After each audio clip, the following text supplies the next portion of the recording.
Good morning વિદ્યાર્થી મિત્રો, મહેસાલ વી કે પટેલ. આપણે JEEની અંદર વર્તુળમાં આગળના ટોપિકની અંદર ચર્ચા કરીએ તો લાસ્ટ વિડીયો લેક્ચરની અંદર લાસ્ટ થિયરી આપણે દેખેલી કે વર્તુળ પરનું હોય કે વર્તુળની બહાર હોય કે વર્તુળની અંદર કોઈ બિંદુ હોય, એ બિંદુને સાપેક્ષે આપેલ વર્તુળ પરનું સૌથી નજીકનું અંતર એટલે કે મિનિમમ ડિસ્ટન્સ અને મેક્સિમમ ડિસ્ટન્સ એટલે મહત્તમ અંતર શોધવાની આપણે થિયરીની ચર્ચા કરી હતી. એના MCQની એક ચર્ચા કરી લઈએ, ત્યારબાદ આગળની થિયરી જોઈએ. તો એક બિંદુ અહીંયા આપણને આપેલું છે કે 2 - 7. તો 2 - 7નું વર્તુળ x² + y² -14x -10y -151 બરાબર 0 પરનું મહત્તમ અને ન્યૂનતમ અંતર શોધીએ આપણે. તો મિત્રો, સૌથી પહેલાં આપણે આ બિંદુનું સ્થાન નક્કી કરવું પડશે કે આ બિંદુ વર્તુળની અંદર છે, વર્તુળ પર છે કે વર્તુળની બહાર છે. તો સૌથી પહેલાં આપણે બિંદુનું સ્થાન નક્કી કરીએ, અને બિંદુનું સ્થાન નક્કી કરવા માટે આપણે બિંદુ વર્તુળની અંદર મૂકીએ. જો >0 એટલે કે ધન મૂલ્ય આવે તો એ વર્તુળની બહાર હશે. જો =0 થાય તો વર્તુળ પર, અને <0 મૂલ્ય આવે તો વર્તુળની અંદર, અને ત્યારબાદ આપણે એનું મહત્તમ અને ન્યૂનતમ અંતર શોધી શકીએ. તો એના માટે સૌથી પહેલાં x² + y² -14x -10y -151. તો મિત્રો, આની અંદર સૌથી પહેલાં આપણે બિંદુ મૂકી દઈએ. xની વેલ્યુ 2 એટલે 2 નો સ્ક્વેર 4 -7 નો સ્ક્વેર 49 -20 8 માઇનસ એટલે માઇનસ પ્લસ 70 અને માઇનસ કેટલા 151. તો મિત્રો, આની અંદર 49 + 4 એટલે 53, 53 ને 70 123 -179. તો 123માંથી 179 જાય તો આ મૂલ્ય શું આવશે? <0. એનો મતલબ આપેલ બિંદુ P એટલે કે 2 - 7 એ વર્તુળની અંદર છે. હવે મિત્રો, આપણે વાત કરીએ આપેલ વર્તુળનું કેન્દ્ર અને ત્રિજ્યા પહેલાં શોધી દઈએ. તો આનું કેન્દ્ર Gની વેલ્યુ G = -2 વડે ડિવાઈડ કરીએ તો -7, Fની વેલ્યુ -5 અને Cની વેલ્યુ થશે -151. તો આનું કેન્દ્ર આપણે ભણી ગયા પ્રમાણે -G -F પ્રમાણે +7 અને 5 થશે. જ્યારે આની રેડિયસ ત્રિજ્યા R = G² + F² - C. Gનો square એટલે 7 નો સ્ક્વેર 49 પ્લસ 5 નો સ્ક્વેર 25 અને માઇનસ પ્લસ 151. તો 151 + 49 એટલે 225, જેનું અંડરરૂટ કેટલું થશે? 15. ઓકે, હવે આપણે નક્કી કરીએ કે અહીંયા આ વર્તુળનું કેન્દ્ર C જે આપણે જાણીએ છીએ 7, 5. હવે જે તે બિંદુ છે આપણે થિયરી પ્રમાણે ચેક કર્યું કે વર્તુળની અંદર છે. તો સૌથી પહેલાં આપણે CP એટલે કે C અને P વચ્ચેનું અંતરસૂત્ર શોધી દઈએ. તો આ કેન્દ્ર C છે અને આ Pના M છે. તો આપણે અંતરસૂત્ર ભણી ગયા બંનેના XMની બાદબાકીનો સ્ક્વેર એટલે કે 7 - 2 નો સ્ક્વેર પ્લસ 5 માઇનસ પ્લસ એટલે કે 5 + 7 નો હોલ સ્ક્વેર. 7 - 2 એટલે 5 એટલે કે 25 અને 12 નો સ્ક્વેર 144 એટલે 169. તો CP = કેટલા થશે? 13. હવે બિંદુ P એ વર્તુળની અંદર છે. તો આપણે વર્તુળ પરનું સૌથી નજીકનું બિંદુ પોઈન્ટ A થશે, અને સૌથી મોટું અંતર આ બિંદુ પીની સાપેક્ષે પીબી થશે. તો નાનામાં નાનું અંતર કેટલું થશે? એ પી. તો આ વર્તુળની ત્રિજ્યા કહેવાય, જે આર છે. એમાંથી આપણે સીપી અંતર બાદ કરી દઈએ એટલે એપી અંતર મળે, જેને આપણે ન્યૂનતમ અંતર કહી શકાય. તો એપી અંતર is equal two AC minus CP અથવા પીસી. મિત્રો એસી એટલે વર્તુળની ત્રિજ્યા છે, આર. આરની કિંમત શોધી આપણે કેટલી? 13.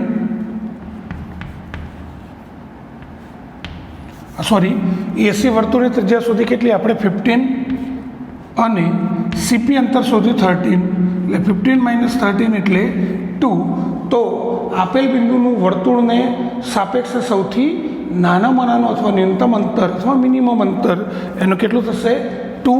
જ્યારે મહત્તમ અંતર, તો મિત્રો મહત્તમ અંતર આનું થશે કેટલું? તો આ પીનું એ આ બીને સાપેક્ષે એટલે કે પીબી ઇઝ ઇક્વલ ટુ, તો પીબી એટલે આ વર્તુળની થઈ ત્રિજ્યા બીસી અને પ્લસ સીપી અંતર આપણે શોધેલું છે તો સીપી. તો બીસી એટલે વર્તુળની ત્રિજ્યા આપણે શોધેલી છે 15 અને સીપી અંતર આપણે શોધેલું છે કેટલું? 13. તો 15 પ્લસ 13 એટલે કેટલા થશે? 28. ઓકે. તો આ રીતે આપણે મિનિમમ અંતર અને મેક્સિમમ અંતર શોધી શકીએ. હાલ આપણે થિયરીની વાત કરીએ છીએ, ત્યારબાદ આપણે રેગ્યુલર જેડબલ્યુ લેવલના એમસીક્યુ આપણે સોલ્વ કરીશું. એ પહેલાં થિયરીનો કોન્સેપ્ટ કમ્પ્લીટ દરેકને આવડતો હોવો જોઈએ. ત્યારબાદ આગળ વાત કરીએ તો આપણે ગયા વિડીયો લેક્ચરની અંદર ચર્ચા કરેલી કે વર્તુળની કોઈ 12 બિંદુ હોય તો 2 સ્પર્શકો મળે, વર્તુળ પર બિંદુ હોય એટલે 1 સ્પર્શક મળે, અને વર્તુળની અંદર હોય તો 1 પણ સ્પર્શક મળે નહીં. હવે વર્તુળ પર હોય તો 1 સ્પર્શક મળે, તો એ 1 સ્પર્શક કયો મળે? સ્પર્શકનું સમીકરણ શોધવાનું કયું હોય તો આપણે એની ચર્ચા કરીએ. તો સૌથી પહેલાં મિત્રો આપણે થિયરીની ચર્ચા કરીએ, પછી આપણે ઇક્વેશન યાદ રાખીએ. તો વર્તુળ x² plus y² is equal two r² પરનું બિંદુ P, માની લો કે x1 y1 આગળના સ્પર્શકનું સમીકરણ. તો જો મિત્રો આની અંદર થોડોક વિકલનનો ઉપયોગ થશે. તો અહીંયા એક વર્તુળ છે, આ વર્તુળ ઉપર એક બિંદુ છે P, x1 y1, અને આ બિંદુમાંથી પસાર થતા આ સ્પર્શકનું આપણે સમીકરણ શોધવું છે. સ્પર્શક મીન્સ રેખા છે, તો આ રેખાનું સમીકરણ શોધવું છે. તો બિંદુ વર્તુળ પર છે, માટે એક સ્પર્શક મળે. હવે કઈ રીતે મેળવવાનું? સૂત્ર એકદમ સરળ છે. તો મિત્રો અહીંયા વર્તુળનું સમીકરણ આપેલું છે x² plus y² is equal two r². હવે સ્પર્શક એટલે આમ તો ફિઝિક્સનો એક શબ્દ છે, તો સ્પર્શકનું સમીકરણ શોધવા માટે 11મા ધોરણની અંદર આવે વિકલન, અને 11મા ધોરણનું સૂત્ર છે કે જે સ્પર્શ બિંદુ, આને સ્પર્શ બિંદુ કહેવાય, કે આ P(x1, y1) બિંદુ આગળના સ્પર્શકનું સમીકરણ શોધવું હોય તો જે તે વક્ર, એટલે વક્ર હાલ આપણો કયો છે? વર્તુળ. તો વર્તુળનું વિકલન કરીએ અને વિકલન કર્યા પછી એમાંથી dy/dx મળે, એને સ્પર્શકનો ઢાળ કહેવાય. તો મિત્રો આનું x પ્રત્યે આપણે વિકલન કરીએ તો આનું x પ્રત્યે વિકલન કરીએ એટલે x² નું વિકલન 2x, xનું વિકલન 1j ભણી ગયા પ્રમાણે, yનું વિકલન 2y ઇન્ટુ yનું વિકલન dy/dx, અને r² અચળ છે એટલે એનું વિકલન કેટલું થશે? 0. આમાંથી આપણે dy/dx ને કરતા બનાવીએ તો 2x પહેલી બાર જાય એટલે -2x થશે, અને 2y આના છેદની અંદર એટલે एक्स बाय वाय। હવે સ્પર્શક આપણે કયા બિંદુ આગળનો શોધવો છે તો x1 y1 આગળનો। તો આની અંદર આ જે ડીવાય બાય ડીએક્સ મળ્યો એને આપણે કહીશું સ્પર્શકનો ઢાળ। તો સ્પર્શકનો ઢાળ જે ડીવાય બાય ડીએક્સ એ કયા બિંદુ આગળનો ઢાળ છે તો x1 y1માંથી પસાર થાય છે એટલે x1 y1 આગળના સ્પર્શકનો ઢાળ। એનો મતલબ આપણે જે સ્પર્શકનો ઢાળ શોધ્યો એમાં એક્સની જગ્યાએ મિત્રો x1 મૂકીશું અને વાયની જગ્યાએ મૂકીશું કેટલા y1 એટલે માઇનસ x1 બાય શું y1। ત્યારબાદ સ્પર્શકનું સમીકરણ જે 11th અંદર રેખા ચેપ્ટરમાં આવે કે આપણી પાસે ઢાળો હોય અને બિંદુ આપી હોય તો ઢાળ બિંદુ સમીકરણ પ્રમાણે એનું વક્રના સ્પર્શકનું સમીકરણ તો y માઇનસ આનો આમ y1 છે બરાબર ઢાળ x1 બાય y1 કૌંસની અંદર x માઇનસ x1 y1 અહીંયા ગુણીએ એટલે કેટલા થશે y1। તો અહીંયા લખીએ આપણે અહીંયા ગુણીએ એટલે શું થશે y1 માઇનસ y1નો square is equal to minus અંદર ગુણીએ તો માઇનસ x1 અને માઇનસ માઇનસ પ્લસ x1નો whole square. Minus y1 square પેલી બાજુ જાય એટલે પ્લસ થશે એટલે કે x1 square plus y1 square અને x1 ને આ બાજુ લાવીએ એટલે x1 પ્લસ y1। હવે મિત્રો અહીંયા બિંદુ આ જે તે બિંદુ છે એ વર્તુળ પર છે અને વર્તુળ પર હોય એટલે વર્તુળનું શું કરે સમાધાન। તો વર્તુળનું સમાધાન કરે એટલે આપણને વર્તુળનું સમીકરણ અહીંયા આપેલું હતું x² plus y² is equal two r²। એમાં આપણે એક્સની જગ્યાએ x1 મૂકીશું વાયની જગ્યાએ y1 મૂકીશું અને ઇઝ ઇક્વલ ટુ કેટલા છે r²। તો x1² પ્લસ y1² ની જગ્યાએ આપણે મૂકીશું કેટલા r²। તો આની જગ્યાએ r² મૂકીએ એટલે x1 plus y1 is equal two r²। તો મિત્રો આ જે એક સમીકરણ મળ્યું આપણે તો આ જે સમીકરણ છે એ સમીકરણ ક્યારે ઉપયોગ કરવાનું કે વર્તુળ પરનું બિંદુ આપી હોય ત્યારે એમાંથી દોરેલા સ્પર્શકનું સમીકરણ જે વર્તુળ પરનું બિંદુ આપી હોય એને x1 y1 કહી શકાય અને વર્તુળની જે ત્રિજ્યા આપી હોય એ અહીંયા મૂકી દઈએ અને x1 અને y1 ની અંદર x1 y1 ની કિંમત માની લો કે એનું એક આપણે ઉદાહરણ સેટ કરવું હોય તો એક એક્ઝામ્પલ લઈએ આપણે કે 2, 3 એ વર્તુળ x² plus y² is equal two 13 પર હોય તો સ્પર્શકનું સમીકરણ ઇઝ ઇક્વલ ટુ ખાલી જગ્યા। હવે મિત્રો આની અંદર આપણને કહેલું છે કે બિંદુ એ વર્તુળ પર હોય તો સ્પર્શકનું સમીકરણ શોધો અથવા તમને કહ્યું 2, 3 બિંદુ આગળના આ વર્તુળ પરના સ્પર્શકનું સમીકરણ શોધો।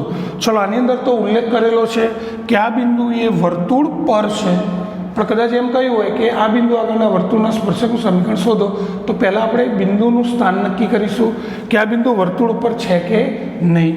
તો એના માટે આપણે થિયરી ભણી ગયા એ પ્રમાણે આ બિંદુ વર્તુળની અંદર મૂકીશું તો એક્સની જગ્યાએ 2 મૂકીએ એટલે 2નો સ્ક્વેર 4 પ્લસ કેટલા થશે 3નો સ્ક્વેર 9 માઇનસ 13 માઇનસ 13 0 એનો મતલબ બિંદુ એ વર્તુળ પર છે અને વર્તુળ પર હોય તો સ્પર્શકનું સમીકરણ x1 plus y1 is equal two r²। તો અહીંયા જે બિંદુ આપણને આપી હોય જેને x1 y1 કહેવાય એ બિંદુ અહીંયા 2, 3 છે અને વર્તુળની ત્રિજ્યા તો વર્તુળનું સમીકરણ આ છે કે x² plus y² is equal two r²। તો એની કમ્પેરિઝન કરીએ તો r² ઇઝ ઇક્વલ ટુ કેટલા થશે 13। તો r² ઇઝ ઇક્વલ ટુ 13। તો બિંદુ વર્તુળ પર છે, માટે એના સ્પર્શકનું સમીકરણ x(x1) + y(y1) = r². તો એની અંદર ખાલી બિંદુ જ મૂકવાનું છે. x ની જગ્યાએ 2, x1 ની જગ્યાએ 2 મૂકીએ એટલે 2x, y1 ની જગ્યાએ 3 મૂકીએ એટલે 3y, અને r² એટલે કેટલા છે? 13. તો 2x + 3y = 13 એ આપેલ સ્પર્શકનું સમીકરણ છે. ઓકે, તો કોઈ બિંદુ વર્તુળ પર હોય ત્યારે સ્પર્શકનું સમીકરણનું સૂત્ર યાદ રાખીશું આપણે, x(x1) + y(y1) = r², જે આ રીતે આપણે શોધીને મૂકવાનું છે. ત્યારબાદ આગળની વાત કરીએ આપણે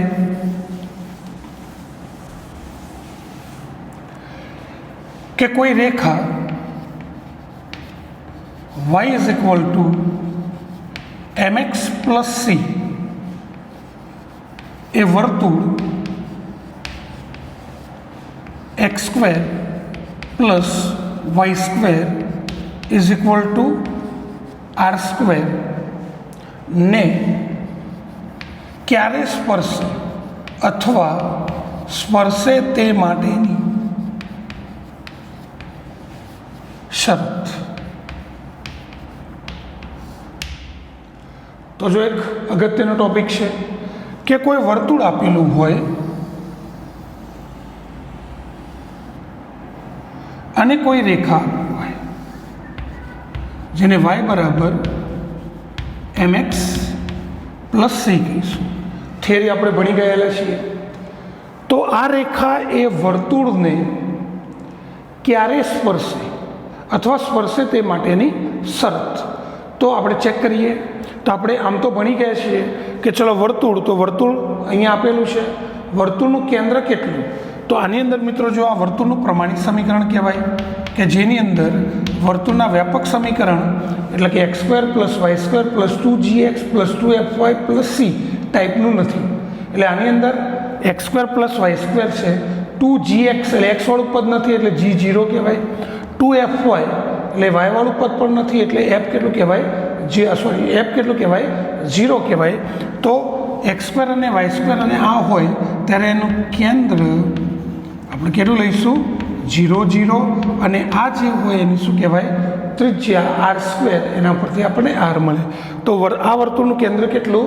0, 0, c, 0, 0, અને આ વર્તુળની ત્રિજ્યા જેને આપણે r કહીશું. હવે મિત્રો આપણે ભણી ગયા કે જો રેખાએ વર્તુળને સ્પર્શે તો વર્તુળની ત્રિજ્યા, અને આપણે બીજી વાત કરી હતી કે કેન્દ્રમાંથી આ રેખા પરનું લંબ અંતર એને આપણે p કહીએ. તો આ લંબ અંતર p અને r બંનેની વેલ્યુ કેવી હોય? સરખી હોય. તો કઈ રીતે આપણે ચેક કરીએ? તો કેન્દ્ર એટલે 0, 0, અને આ રેખા એટલે y = mx + c. તો જોઈએ આપણે. તો કેન્દ્ર એટલે કે 0, 0 માંથી રેખા y = mx, y ને પેલી બાજુ લઈ જઈએ એટલે કે mx - y + c = 0 પરનું લંબ અંતર જેને આપણે p કહીએ. તો મિત્રો થિયરી ભણી ગયા હતા કે કોઈ પણ બિંદુમાંથી રેખા પરનું લંબ અંતર એટલે બિંદુ અંદર મૂકી દઈએ, x ની જગ્યાએ 0, y ની જગ્યાએ પણ 0, અને પ્લસ કેટલા? c / રૂટની અંદર આપણે વાત કરી હતી x નો ગુણક જે હોય એનો સ્ક્વેર એટલે x નો ગુણક m, તો m², અને y નો ગુણક -1 તો એનો વર્ગ -1 નો સ્ક્વેર 1, એટલે કે c / રૂટની અંદર 1 + m². હવે અહીંયા રેખા એ જો વર્તુળને સ્પર્શે તો કેન્દ્રમાંથી રેખા પર દોરેલું લંબ અંતર એટલે કે p અને ત્રિજ્યા વર્તુળની બંને ઇક્વલ હશે. એટલે કે અહીંયા p = શું હશે? r હશે. તો r = આપણે p ની કિંમત શોધી |c / રૂટની અંદર 1 + m². આને અહીંયા ગુણી દઈએ એટલે શું થશે? |c = આર ઇન્ટુ રૂટની અંદર 1 પ્લસ એમનો સ્ક્વેર, બંને બાજુ વર્ક કરીએ એટલે c square is equal to r square કૌંસમાં 1 પ્લસ એમ સ્ક્વેર, જેને આપણે સાબિતી જોઈએ. તો ધ્યાન આપજો કે કોઈ રેખા એ વર્તુળને સ્પર્શે છે કે નહીં એ ચેક કરવું હોય તો આ શરત છે, અને સ્પર્શે તો કોઈ કિંમત શોધવાનું કહ્યું હોય તો એ કિંમત પણ આપણે શોધી શકીએ. કઈ રીતે? તો આપણે એક MCQ સેટ કરીએ એનો કે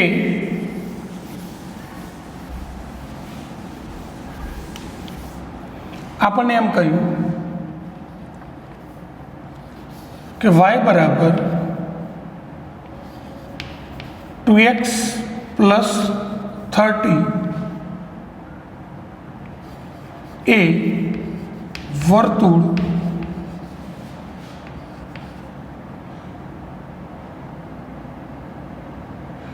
x square plus y square is equal to 6 ને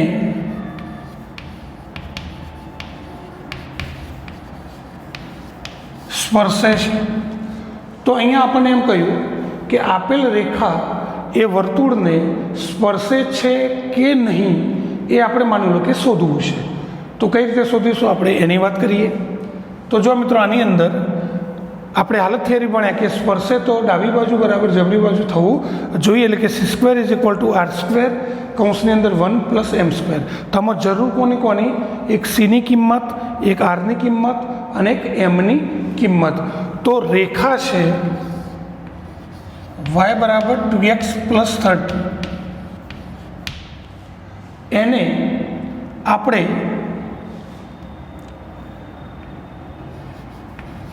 y બરાબર mx પ્લસ સી સાથે શું કરીએ? સરખાવતા.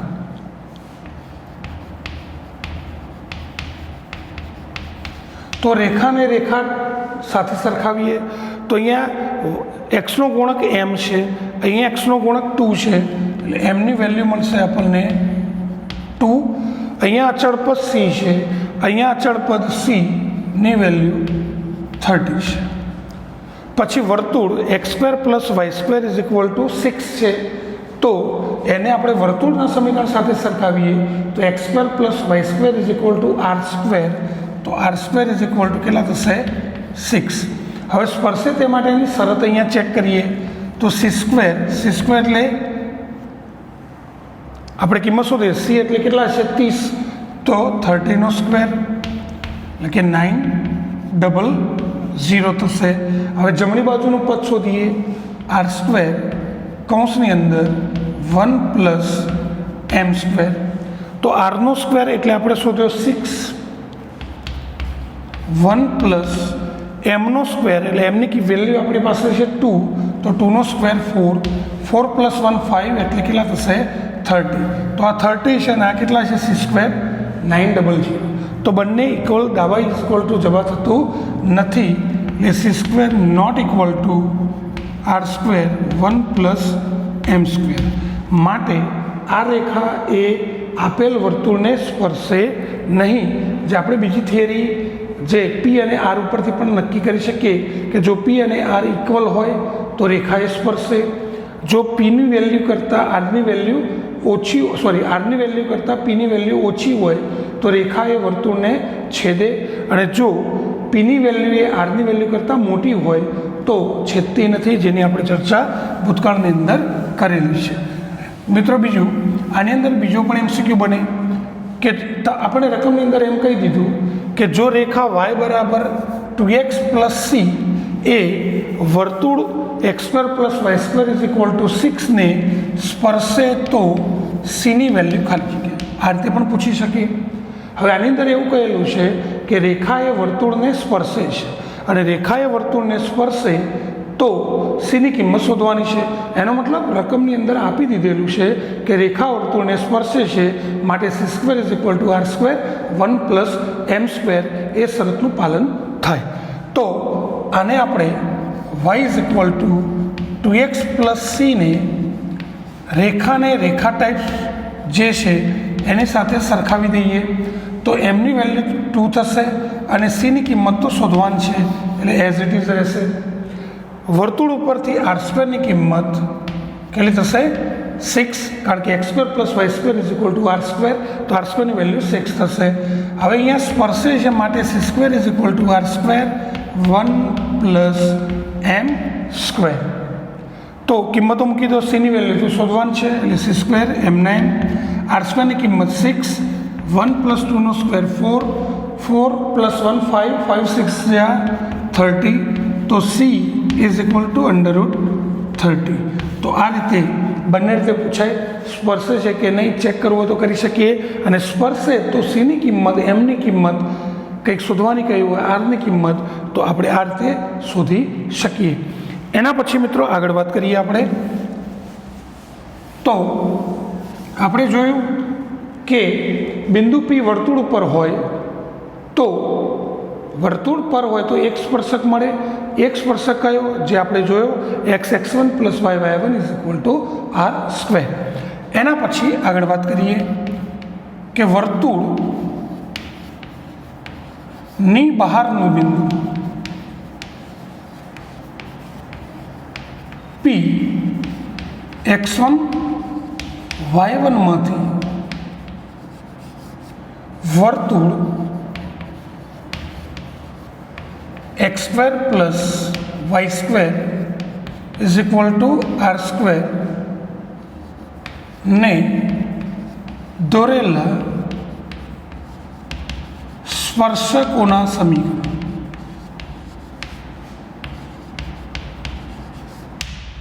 તો જો મિત્રો આની અંદર જે તે બિંદુ આપણને આપ્યું છે એ વર્તુળની બહાર છે.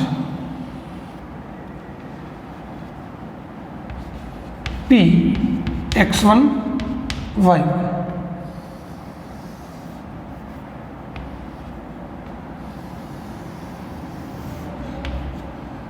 તો વર્તુળની બહાર છે, અને વર્તુળની બહાર હોય તો વર્તુળને સ્પર્શકોની સંખ્યા, સ્પર્શકોના સમીકરણ 2 મળે, જે આપણે શોધવાના છે.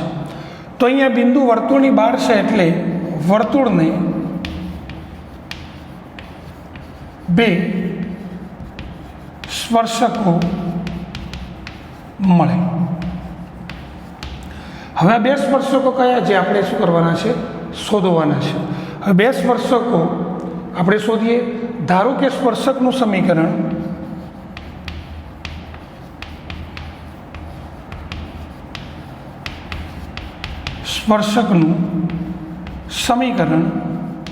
સ્પર્શક એટલે રેખા કહેવાય, અને રેખાનું સમીકરણ આપણે ધારી લઈએ y = mx + c.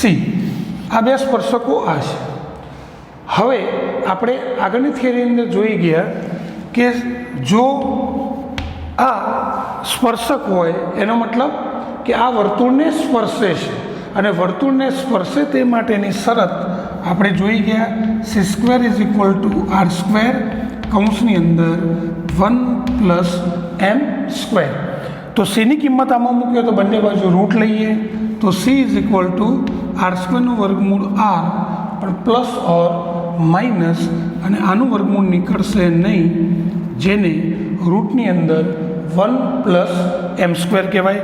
આ કિંમત આની અંદર મૂકી એટલે y = mx ± r રૂટની અંદર 1 + m સ્ક્વેર. તો મિત્રો આ જે એક સમીકરણ મળ્યું એ સમીકરણને આપણે શું બોલીશું કે જ્યારે બિંદુ વર્તુળની બહાર હોય ત્યારે વર્તુળને દોરેલા સ્પર્શકો 2 મળે. તો એ 2 સ્પર્શકોના સમીકરણ કયા? તો y = mx ± r રૂટની અંદર 1 + m સ્ક્વેર. તો એક વખત પ્લસ ને એક વખત માઇનસ, અથવા આપણે ડાયરેક્ટ પણ શોધી શકીએ, જ્યાં આપણે r એટલે વર્તુળની ત્રિજ્યા, એમની કિંમત આપણે શોધવાની છે અને શોધીને આની અંદર મૂકવાની છે. બીજી વાત કરીએ આપણે કે જો કોઈ રેખા વર્તુળને સ્પર્શે તો એનું શું હોય? સ્પર્શ બિંદુ. સ્પર્શે તો શું હોય? એનું સ્પર્શ બિંદુ. તો સ્પર્શ બિંદુના યામ તો સ્પર્શ બિંદુના યામ જે આ રીતના છે ±m r²/c અને ±r²/c, અથવા એને આપણે આ રીતે પણ લખી શકીએ કે ±mr/રૂટની અંદર 1+m² અને ±r/રૂટની અંદર 1+m². કેમ? કારણ કે આપણે c ની કિંમત મૂકી, તો c ની કિંમત કેટલી છે? પ્લસ ઓર માઇનસ વર્ગમૂળ લેવું પડશે. આ લીધી જુઓ તો આર અહીંયા c ની કિંમત આપણે મૂકી દઈએ તો એક આર કટ થશે એટલે છેદમાં રૂટ આવી જશે. કઈ રીતે શોધવાનું? આપણે એમસીક્યુમાં જોઈએ, રેખા ઉપરથી એમ મળે, આર આપેલું છે, સી પણ આપેલું હોય છે. તો આપણે બે થિયરી જોઈ કે વર્તુળ પર બિંદુ હોય ત્યારે વર્તુળનું સમીકરણ કઈ રીતે શોધવાનું, વર્તુળની બહાર હોય ત્યારે બે સ્પર્શકો મળે અને બે સ્પર્શકો કયા એ આપણે y = mx ± r રૂટની અંદર 1+m², જેને આપણે m ઢાળવાળા સ્પર્શકનું સમીકરણ પણ કહી શકીએ. તો મિત્રો આપણે આજની થિયરી જે જોઈ એને લગતા MCQ એ આવતા વિડીયો લેક્ચરની અંદર આના જોઈશું કે ક્યારે બિંદુ વર્તુળ પર હોય, ક્યારે કોઈ રેખા વર્તુળને સ્પર્શે તો સી કે એમની કિંમત કઈ રીતે શોધવી, કોઈ બિંદુ વર્તુળની બહાર હોય તો એમાંથી દોરેલા સ્પર્શકો બે કયા એ અને સ્પર્શ બિંદુ કઈ રીતે શોધાય એની પણ ચર્ચા આવતા વિડીયો લેક્ચરની અંદર આપણે કરીશું. અને આવતા વિડીયો લેક્ચરની અંદર બીજી થિયરી કે આ જે સ્પર્શક હોય એ સ્પર્શકની લંબાઈ કેટલી અને કઈ રીતે શોધી શકાય એ પણ આપણે આવતા વિડીયો લેક્ચરની અંદર જોઈશું. માટે આવતા વિડીયો લેક્ચરની અંદર જોઈન થજો, દેખજો, કારણ કે બહુ વિશાળ ટોપિક છે જે આપણે બુકની અંદર નથી પણ ઘણું બધું JEEની અંદર આવે છે. ઓકે, ત્યાં સુધી બી હેપી, હસતા રહો અને ભણતા રહો.